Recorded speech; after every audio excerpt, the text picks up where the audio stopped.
Voici l'athlète français le plus rapide de tous les temps sur 110 mètres haies.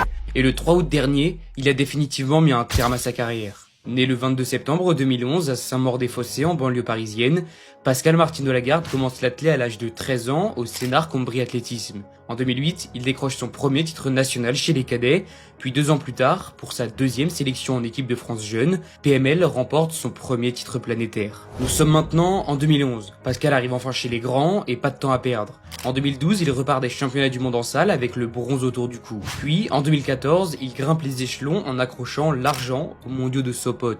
Sauf que cette même année, il a battu le record de France de la discipline en courant 12 secondes 95, effaçant le précédent record détenu par Ladji Doucouré depuis 2005 en 12,97. Et en 2015, ça y est, Pascal Martin Delagarde décroche son premier titre international sur 60 mètres haies en remportant les championnats d'Europe en salle, juste devant ses compatriotes Dimitri Bascou et Willem Bellossian. D'ailleurs, ici on parle de sport, alors oublie pas de t'abonner.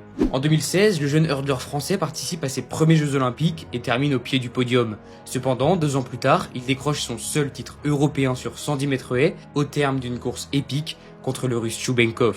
Mais là, je ne vous ai donné qu'un petit aperçu de la carrière de Pascal, car oui, au total, son palmarès est juste magnifique. De 2011 à 2025, il a été 8 fois champion de France, a obtenu 12 médailles internationales chez les grands, dont 2 titres de champion d'Europe, 3 places de vice-champion du monde, et j'en passe. Mais au-delà de ces médailles, Pascal Martin Delagarde, c'est une figure d'inspiration.